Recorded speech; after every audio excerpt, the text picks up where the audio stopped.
aí, pessoal, tudo bem com vocês? Estamos aqui com mais um Quarentena Cast, o videocast da quarentena.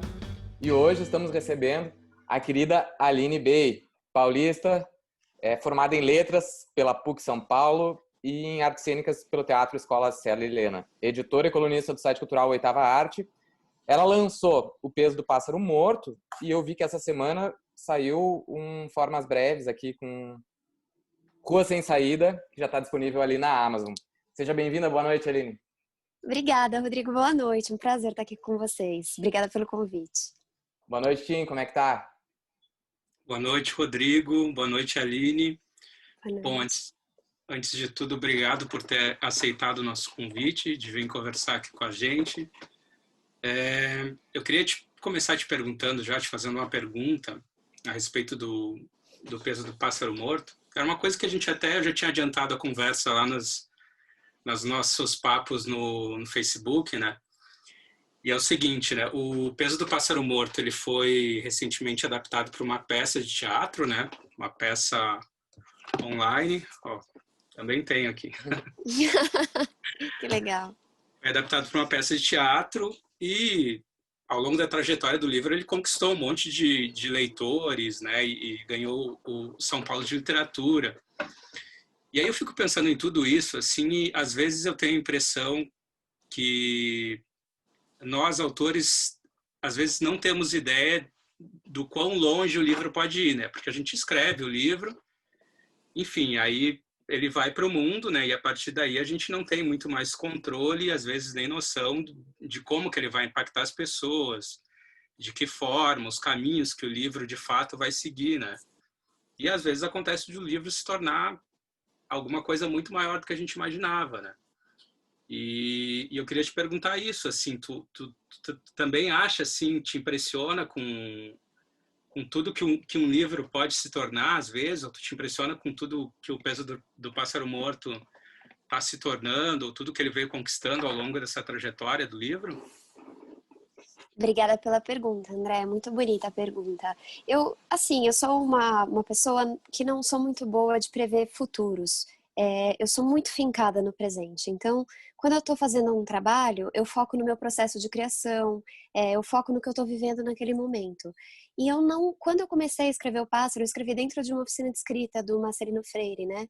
Que era uma oficina concurso. Eu só pensava nisso. Eu só pensava que eu tinha que terminar o livro no prazo. A gente começou, sei lá, fevereiro, e de repente a oficina terminava em julho, e a gente tinha que ter uma versão mais sólida até julho para entregar para o júri, e era só nisso que eu pensava. Eu não sabia nem se eu ia conseguir terminar o livro. Então eu vivi muito intensamente esse momento de produção.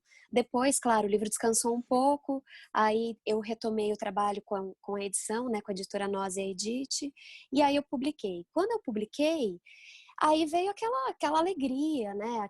Aquele frescor da novidade de ter um livro, porque até então eu escrevia há quase 10 anos, mas eu era uma autora que levava os meus textos debaixo do braço, nos saraus na rua, tudo no caderno, Word, então foi muito emocionante ter o meu texto organizado com uma capa, com uma editora, ter um material que é o objeto livro, que é algo que eu sempre prezei por ser uma leitura desde criança.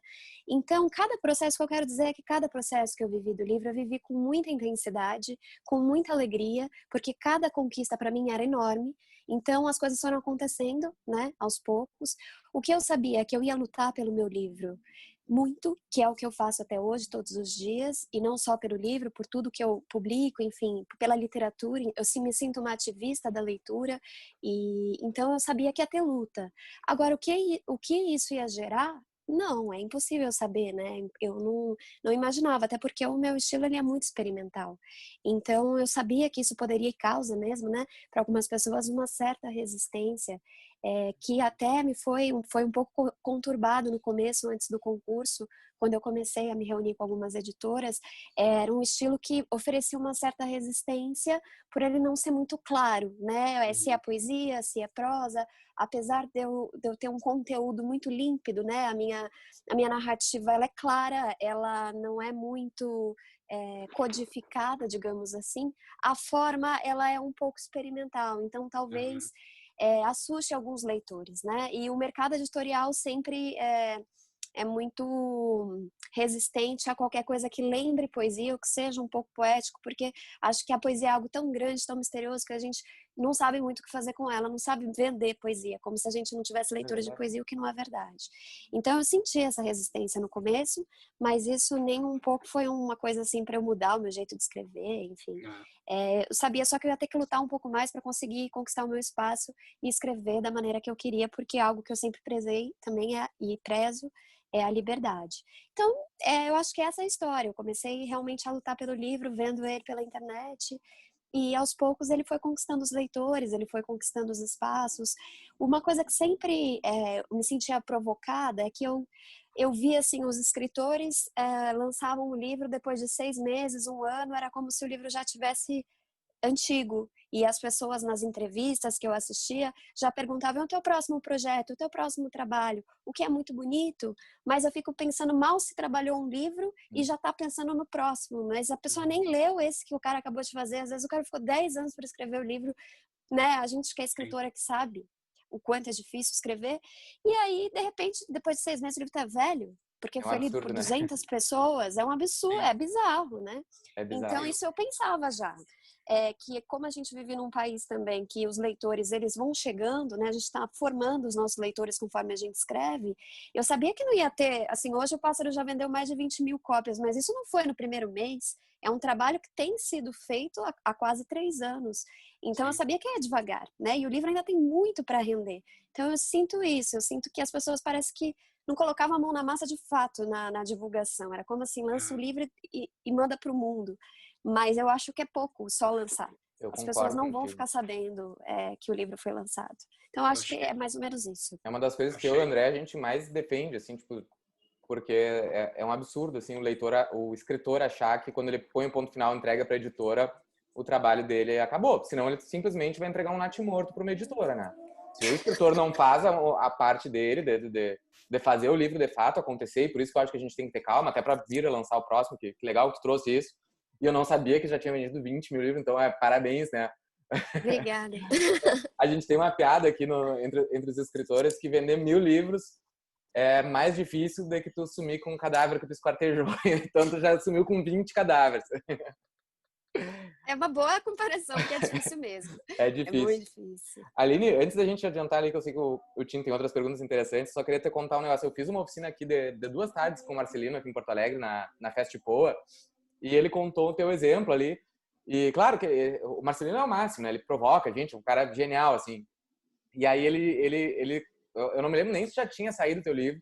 E ele disse, pô, tem uma menina lá, não sei o quê. E ela escreve de um jeito que é só dela.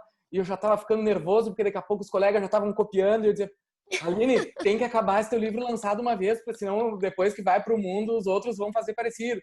E eu queria saber primeiro, como é que tu chegou nesse teu jeito de contar, que é super autêntico, né? Que eu nunca tinha visto. E já contou pra gente que teve um pouco de resistência, eu acredito, mas eu queria saber dessa experiência com o Marcelino, assim, que legal que deve ter sido. Nossa, foi demais. Eu acho que esse meu estilo, ele nasce, a priori, de um engano, de um equívoco, talvez de um sonho que não se realiza. O segundo grande sonho da minha vida, que não se realizou profissionalmente falando. O meu primeiro foi ser atriz e a coisa acabou ficando pelo caminho. E o segundo era ser poeta. Quando eu comecei a escrever, eu imaginava que eu era poeta só porque eu gostava muito de poesia e achava que escrever poesia é assim. A gente gosta, lê, então a gente vai fazer a poesia. Mas não é assim. Eu fui descobrindo que a poesia, ela se instala, né, na pessoa. O Juan Gelman, um poeta argentino que eu gosto muito, ele usa uma imagem muito bonita, que ele diz que a poesia é uma senhora que o visita ou não. E convocá-la seria uma impertinência inútil, o que eu acho incrível, porque é como se a poesia de fato fosse muito maior do que as nossas vontades, os nossos desejos de escrever poesia. Então, comecei a escrever quebrado assim, e comecei isso na Universidade de Letras, quando eu comecei a fazer letras, e comecei a publicar na revista da universidade o que eu achava que eram os meus poemas, e as pessoas começaram a me dizer que não era poesia. Só que também não era conto, ficava assim uma dúvida do que era, mas o bacana é que as pessoas estavam vindo falar comigo, que o texto tinha marcado, ou que o texto tinha mexido, provocado, e o que eu comecei a entender e comecei a mapear essas reações foi que realmente o que importa não é exatamente você se colocar dentro de uma caixa. Eu acho que o mais importante é você encontrar uma voz original, ainda que ela seja super pequenininha, quebrada, cheia de problemas, ela é tua, sabe? É importante você escrever as tuas coisas. Então eu entendi isso muito rápido e comecei a investir nesse híbrido. Trabalhar na fronteira foi algo que sempre eu fiz desde o começo, desde que eu entendi que eu não era poeta, então eu abandonei mais esse sonho, mas não é porque eu não era poeta que meu texto não tinha poesia dentro dele. Então eu comecei a usar alguns recursos que eu gostava na poesia concreta, nas poesias que eu lia, e naturalmente também eles vêm, não são só coisas que eu evoco, não é só técnico, é também muito intuitivo, mas eu comecei a não fechar, eu vou escrever um conto. Eu sempre chamo o que eu escrevo de texto. Quando eu estou escrevendo, eu chamo de cena, e depois que eu termino, eu chamo de texto. E é só isso que eu classifico. Aí é mais fôlego ou menos fôlego, né? Então eu acho que esse estilo ele começa a se lapidar desde então. Quando eu conheci o Marcelino, foi quase 10 anos depois desse começo. Eu tinha um site de arte e cultura, né, como vocês disseram, que chamava Oitava Arte. E eu tinha nesse site, a gente entrevistava algumas pessoas, era eu e mais 2 amigos da universidade. A gente entrevistava pessoas do meio artístico. E o Marcelino foi um dos nossos entrevistados. E aí conhecê-lo, é isso que você disse, ele é o máximo. Quem conhece ele sabe, ele é uma pessoa viciante, você tem vontade de ficar próximo dele, porque é divertido, ele é sábio, ele tem uma energia maravilhosa, então ele é uma pessoa maravilhosa mesmo, acho que é a pessoa mais foda que eu conheço. Então quando eu fiquei perto dele ali para fazer a entrevista, eu falei, nossa, eu quero saber qual que é desse homem e tal, quero estudar com ele. E aí ele dá uma oficina fixa aqui em São Paulo, Toca, né? A Toca. Não tinha esse nome a primeira que eu fiz. Mas aí a Toca, ele falava muito do Manuel de Barros, né? Que o Manuel fala que precisa de uma toca, todo escritor precisa da sua toca. E aí ele acabou batizando depois. E aí eu fui fazer a oficina de escrita, a primeira oficina de escrita que eu fiz e única, né? Eu só estudei com ele. E aí eu fui por ele, assim, para realmente tentar entender. E lá ele me contou, a primeira oficina que eu fiz foi em 2015, que estava na hora de eu publicar. Então, eu não pensava em publicar ainda, sabe? Porque eu achava que publicar ia ser uma coisa assim, sei lá, quando eu tivesse 50 anos e minha linguagem tivesse super amadurecida e tal. Só que ele foi me mostrando, não assim com palavras literais, mas né, nas aulas, nos nossos encontros, que a publicação ela é parte do processo. Que publicar é muito importante para o jovem autor também, porque certas coisas a gente só entende pondo a cara no mundo. A gente precisa dessa coragem, né? E o texto ele precisa nascer para ser mostrado também, porque ele ganha uma outra energia de escrita. Se você sabe que você está escrevendo aquilo para publicar, eu acho que a gente acaba, eu ainda mais como atriz que necessito do público, né? Eu acho que a gente coloca ainda mais energia. Então foi isso que começou a acontecer. Eu comecei a pensar em publicar, eu estava tentando reunir meus textos mais curtos que eu escrevia, eu só escrevia textos mais curtos. E esses textos que eu produzia desde a faculdade até a oficina do Marcelino num livro de contos, né? Um livro de textos curtos. Eu não estava conseguindo, porque eram textos que eram energias muito diferentes, temas, E aí foi aí que eu comecei a pensar em escrever uma história mais longa, que me conduzisse aí por uma narrativa mais, experimentar mais, né? Testar mais o meu fôlego, sair dessa zona de conforto que eu criei de só escrever textos curtos. E aí ele abriu em 2016 uma oficina, que era essa oficina concurso que eu participei. E aí foi o gás que faltava. Eu falei, pronto, vamos escrever. Falei que eu tinha o projeto já encaminhado quando eu me inscrevi, mas eu ainda não tinha. Aí eu comecei a trabalhar e aí foi. Ah, que legal. Eu achei interessante que tu falou dessa história assim de uma resistência de algumas editoras, né, no início, justamente pela forma do livro, por ele ser um pouco experimental no formato. E eu estava pensando sobre o teu livro hoje, né, pensando assim no que a gente ia conversar. E me diga se eu estiver errado, mas eu fiquei com a impressão de que tu ter saído pela Nós, que é uma editora pequena ou média, pode ter sido muito bom, porque, primeiro, isso em comparação com uma grande editora, né?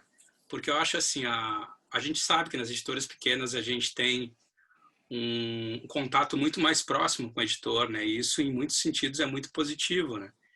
E talvez pela questão também de ser a Simone Paulino e serem duas mulheres tratando disso, porque é um livro muito feminino, assim, dolorosamente feminino, né? Então, talvez esse trato assim mais sensível de ser autor e editora conversando, talvez tenha contribuído também. Mas, acima de tudo, eu fiquei pensando assim que ser uma editora menor, talvez se esse livro tivesse saído por uma editora grande, tu não teria tido toda a liberdade que tu teve de fazer a divulgação do jeito que tu fez, ou de mostrar o livro para o mundo do jeito que tu mostrou, né? Porque a gente sabe que nas grandes tudo é mais moroso, é mais protocolar, mais burocrático, né? E eu fiquei com essa impressão, assim, eu acho que esse era o livro ideal, assim, pelo caráter experimental dele, por tudo que ele traz, para ter saído por uma editora que conseguia dar a atenção necessária para ele e te permitir, assim, fazer o que tu quisesse. Tu acha que é por aí também? Tu já tinha pensado nessas coisas por essa perspectiva? Olha, quando eu comecei a me reunir com essas editoras, né, nesses almoços que a gente vai conseguindo, eu confesso que eu tinha um sonho de uma editora maior, porque eu pensava que ia ter uma distribuição. Quando a gente começa, a gente é muito ingênuo, né? A gente tem as nossas perguntas, continuo sendo muito ingênua, estou começando, mas algumas perguntas já foram respondidas nesses 3 anos de trabalho. Outras se abriram, né? Como é em tudo. Mas naquele momento eu pensava que uma editora grande assegurava leitores, acho que como muitos escritores ou quem está começando a pensar em publicar pensa. O que não é verdade. Se você for olhar Scooby, por exemplo, eu comecei a me conectar muito com rede social. Eu acho que aí é que está o segredo. Se você for pegar Scooby, você olha, por exemplo, às vezes um livro de um grande autor famoso brasileiro, publicado por uma grande editora, ele tem menos leitores do que certos livros que são publicados por editoras independentes. E acontece também o contrário. Por exemplo, você pega o Walter Ugumãe, ele é muito lido e publicado por uma grande editora por vários lugares do mundo. Então acontece de tudo, é difícil mapear, é difícil prever, né? Mas nesse primeiro momento eu imaginei que uma grande seria melhor, como é o primeiro pensamento. Mas quando começou a ter a resistência do estilo, o que eu pensei? Não, o que eu quero, na verdade, é continuar escrevendo como eu escrevo, porque eu sinto que essa investigação é muito genuína.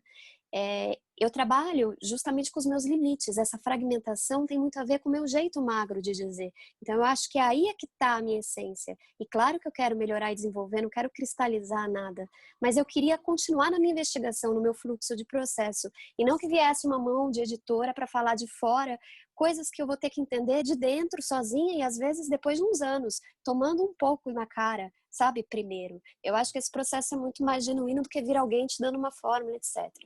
Então eu comecei a ver que o principal era isso, eu continuar fiel ao que eu acreditava nos meus estudos, na minha proposta.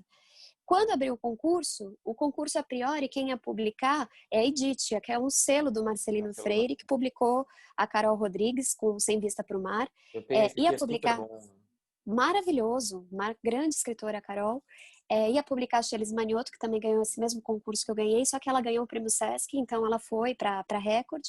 Só que assim, a Edith é uma editora, é um selo, né? Ela é menor que a nós, muito menor. Então eu teria, sei lá, 200 cópias. Eu nem, imagina, ia ser, não ia dar nem pro cheiro, né?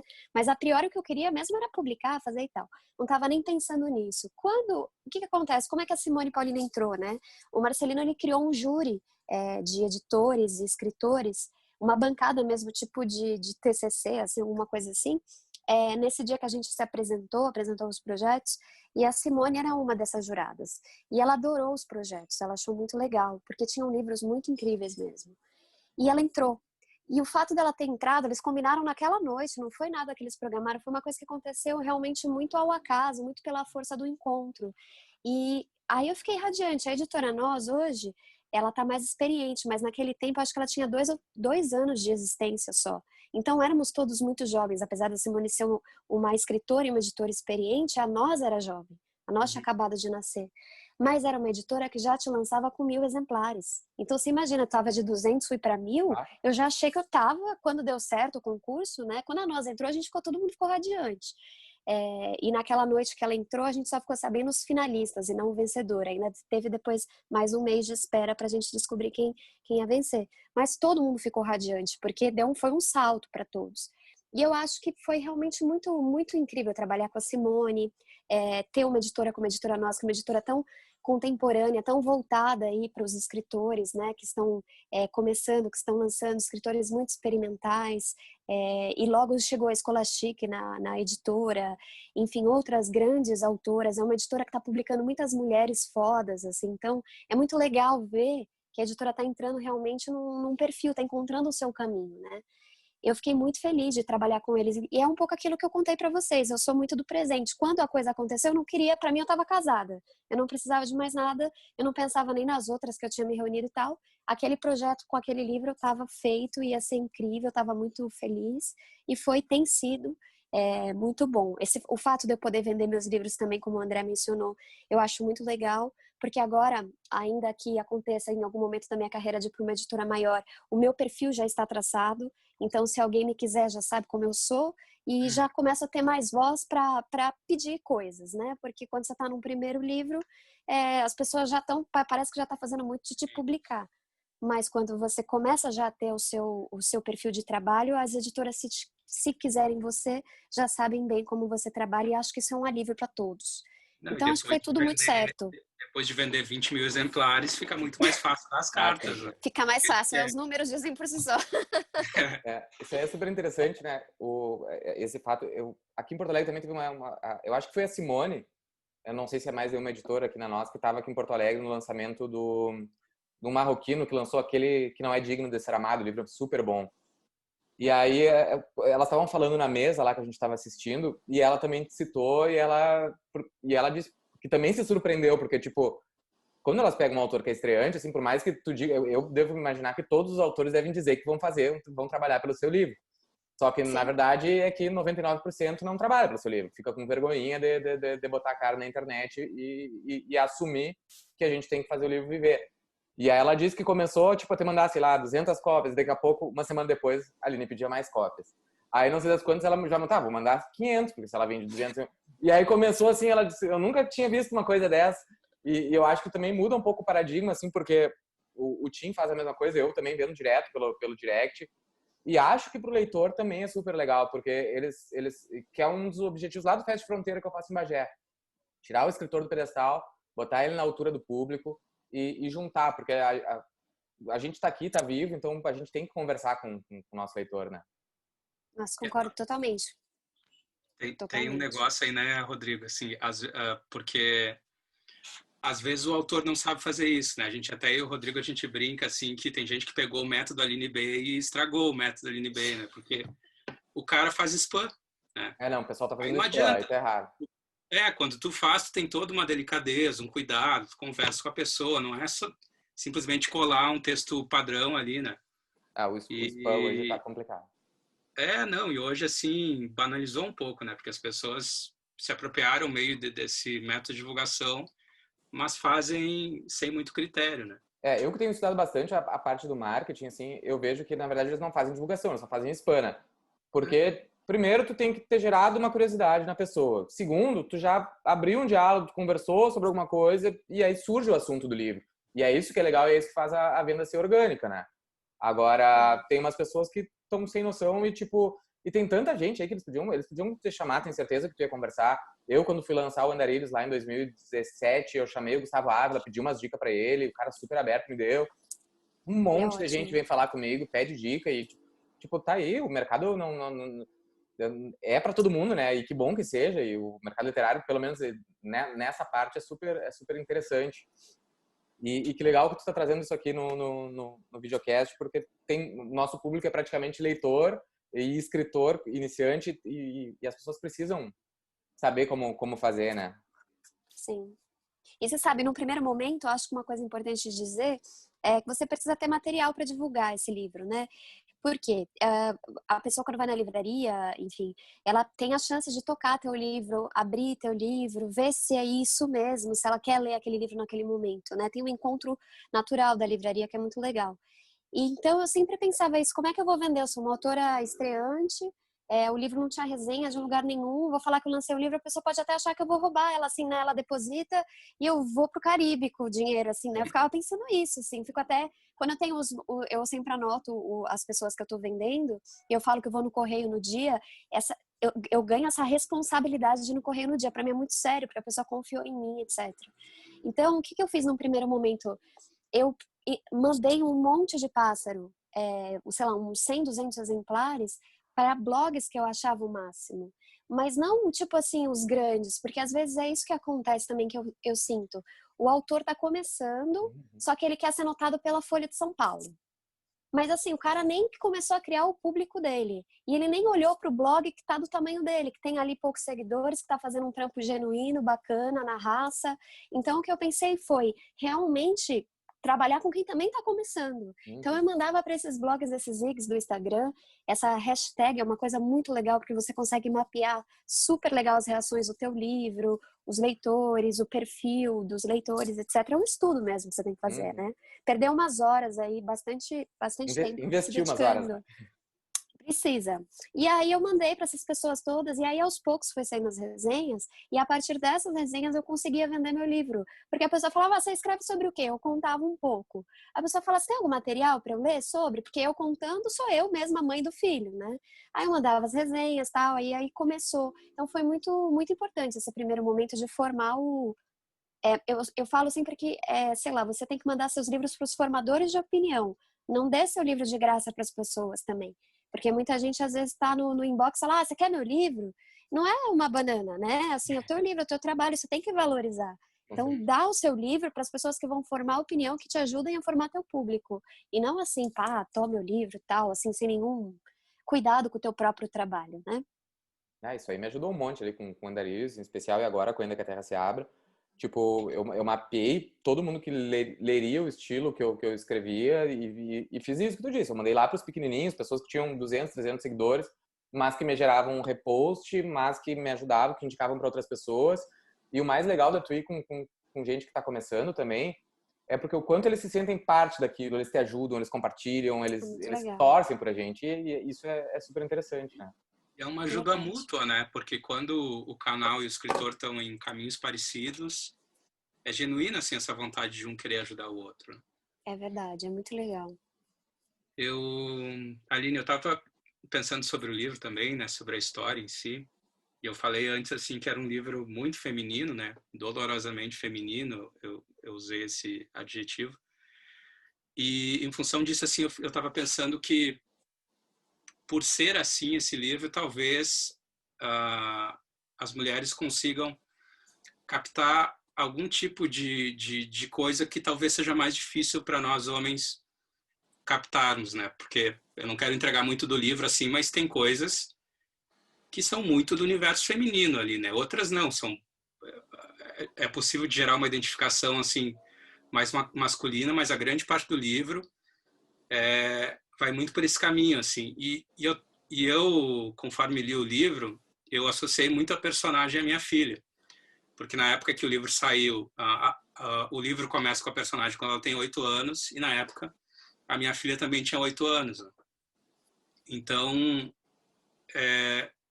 eu acho que na literatura, assim, procurar esse lugar de dor semelhante, de dores parecidas, por exemplo, no meu caso, eu não sou uma mulher, mas eu tentei associar essa personagem com a minha filha, que era a minha referência mais próxima de uma criança, de uma menina, né, para tentar sentir um pouco dessa dor que essa personagem sentia na história. E assim, isso para mim é o alicerce da literatura, né? Esse exercício da alteridade, de se colocar no lugar do outro, e esse exercício da empatia, né? Tu acha assim que a literatura ainda é sobre isso? Ainda a alteridade e a empatia ainda são as coisas mais poderosas que a literatura, ou uma das coisas mais poderosas que a literatura pode proporcionar para os leitores? Eu acredito que sim, André. Eu acho que é aí que tá, né? O exercício da literatura e da leitura, é o reconhecimento também. É a gente conseguir se colocar no lugar do outro e ao mesmo tempo conseguir descobrir coisas sobre nós mesmos que possa abrir um pouco janelas e tal, porque a gente tem uma ideia que a gente faz da gente, ou às vezes essa máscara que a gente coloca, essa primeira que a gente tem acesso e que a gente se esconde, se protege nela, mas quando a gente está lendo um livro que de fato dialoga com a gente, você começa a se desarmar, né?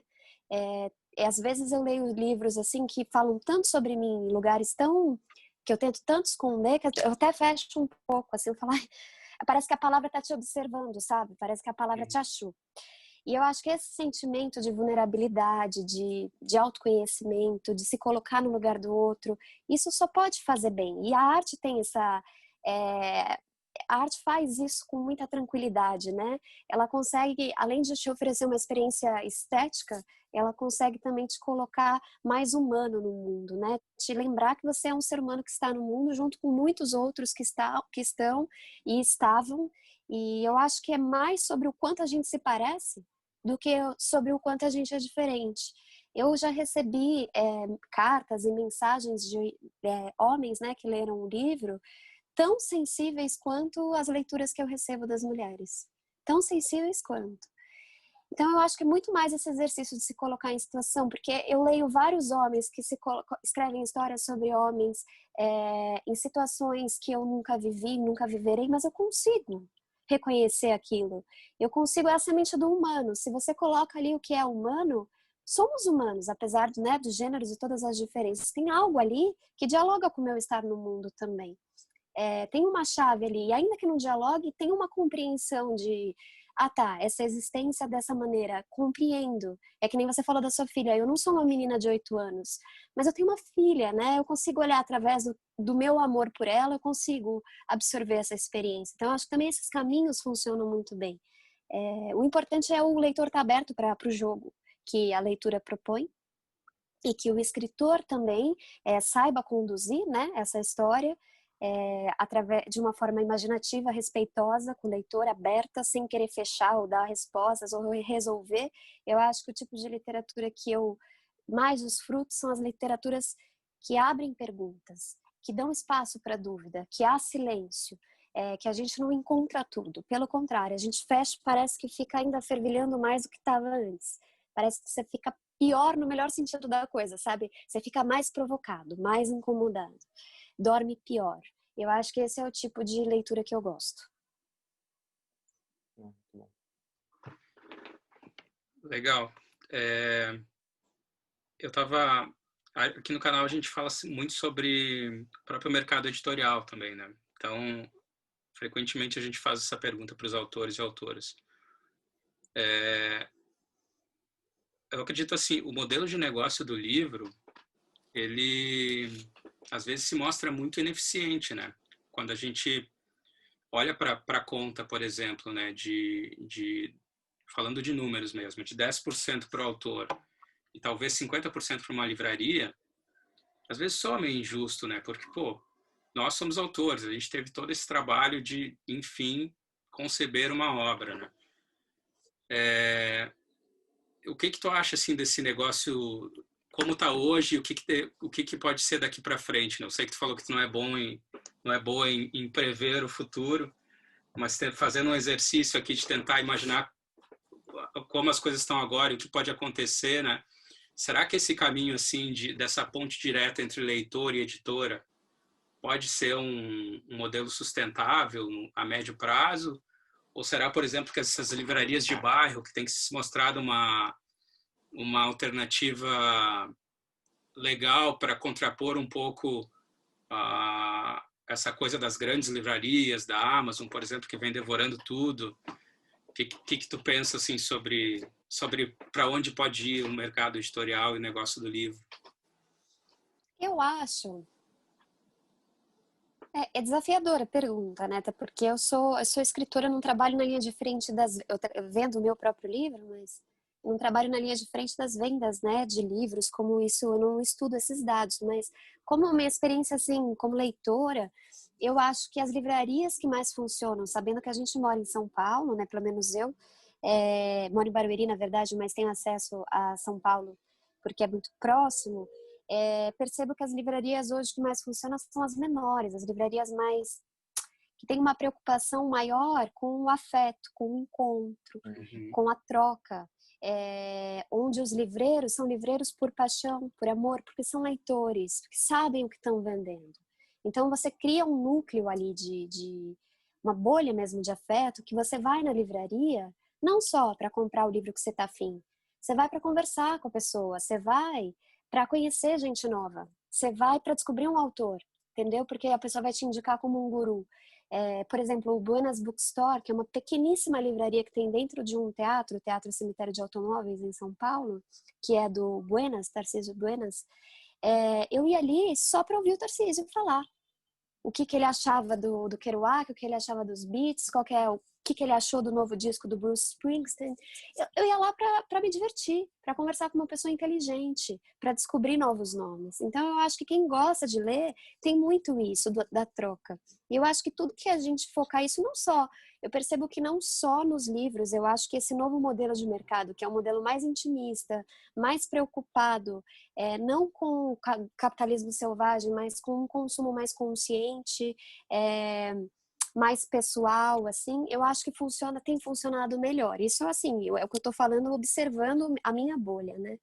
Então, eu acho que esse modelo de livraria não morre, porque ele é universal. Por exemplo, a livraria Mandarina. Uma vez eu fui lá, eu estava dando uma oficina de escrita e eu fiz o meu sarau de oficina dentro da livraria. E aí eu fui lá conversar com a dona, né, para perguntar se era possível fazer sarau lá.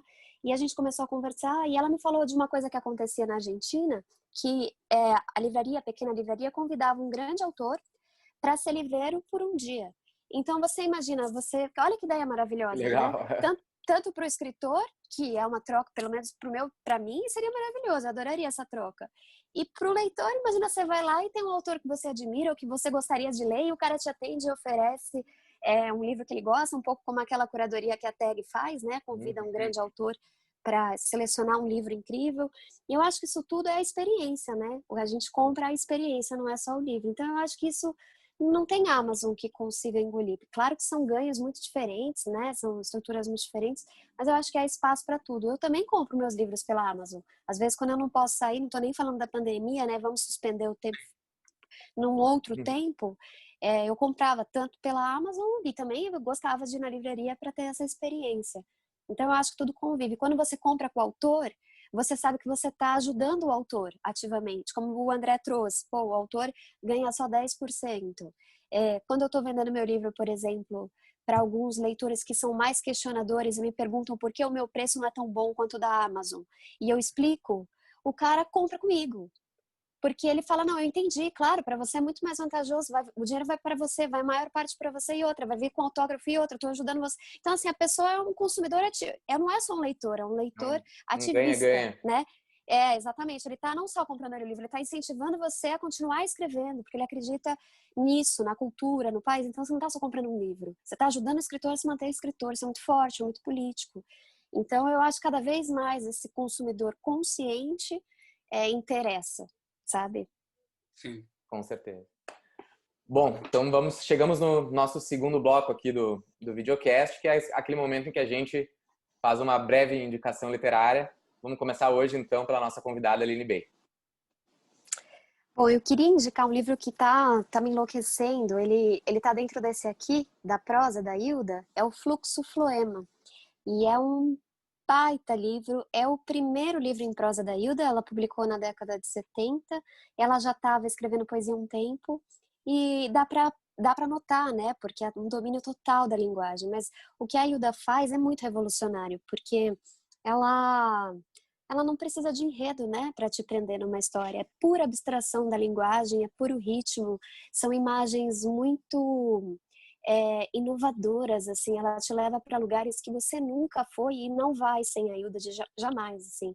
É muito impressionante essa propriedade que ela tem mesmo, em nenhum momento ela titubeia em nada, e é um livro de estreia de uma prosadora, né? Então essa coragem é muito inspiradora de ser quem ela é, com a força que ela teve, e uma mulher desse tamanho, né, não ter sido reconhecida em vida o tanto que ela merecia. Então eu leio com muita paixão, muita devoção essa mulher, leio aos poucos, porque é uma autora que me influencia até demais, então cada ano eu leio um livro de prosa dela, né, e esse ano eu tô lendo o Fluxo e tô amando, então indico muito para vocês. Legal. Sim, o que tu nos traz? Eu quero indicar um livro chamado Fantasmas da Biblioteca, A Arte de Viver Entre Livros, o autor é o Jacques Bonnet. E, bom, esse cara aqui ele é um crítico e é um desses caras que tem uma biblioteca privada enorme em casa, né? Mas é muito bonita as coisas que ele escreve sobre os livros, porque é da perspectiva de alguém que é apaixonado por livros mesmo. Só que o livro é muito divertido também, porque ele vem com umas sacadas assim que são muito espirituosas, inusitadas, por exemplo, com o número de divórcios aumentando, como que se faz com a biblioteca, sabe? Divide, vai metade para cada um, é de um, é de outro. Então é tudo, tem umas coisas divertidas, tem umas que são mais sérias, mas o livro vai alternando assim esse tom e é muito divertido. Saiu pela Civilização Brasileira. Fantasmas na Biblioteca, do Jacques Bonnet. Bom, e eu estou trazendo aqui Os Donos do Inverno, do Altair Martins, que saiu aqui pela Dublinense, nossa querida Dublinense, e aí ficou um abraço para o Rossi, que tem assistido, o Faraón também. Os Donos do Inverno, então, eu era mais acostumado a ler os contos do Altair e fiquei muito impactado e muito surpreso com Os Donos do Inverno, principalmente por causa do narrador que ele escolheu, assim, o livro é narrado numa coletividade, é narrado em nós. E aí, durante todo o livro, tu não sabe qual dos dois irmãos, de fato, que está narrando a história, porque às vezes o narrador está dentro da mente de um e às vezes está na mente do outro, só que às vezes ele fala nos dois em terceira pessoa. Então é muito difícil entender, enquanto tu está lendo ali no começo, porque tu está querendo descobrir quem é que está narrando essa história, até realmente acontecer a descoberta que, na verdade, é narrado por uma coletividade. Então achei muito interessante essa escolha do narrador, assim, de forma bem cuidadosa e diferente aqui do Altair. Então, fica aqui uma dica da Dublinense de algo que eu chamaria de literatura regional contemporânea, mas vamos ver o que vocês acham depois. Então tá, estamos encerrando aqui mais um videocast. Aline, queria te agradecer imensamente aí por topar vir conversar com a gente, foi um privilégio. Nós somos teus fãs aqui com o livro. Eu tava vendo a data que eu comprei, foi em 2017. Comprei direto contigo ali. A minha esposa já leu também, adorou. Se eu não me engano, ela me devolveu todo manchado de lágrimas. Mas é um livro lindo, então, pessoal, conheçam aí. Tu ainda vende ele, né? Não é só com a nossa. Vendo. Então, pessoal... Não, eu vendo sim. Chamem a Aline aqui, quem ainda não conhece, porque é um livraço. Obrigada, querida. Foi um prazer. Mande um abraço para sua esposa. Que legal que ela gostou. Fico muito feliz. Obrigada. É um prazer estar aqui com vocês. Obrigado, Aline. Então, Obrigada, André. Valeu, tchau, gente. pessoal. Até a próxima. Valeu. Até. Tchau.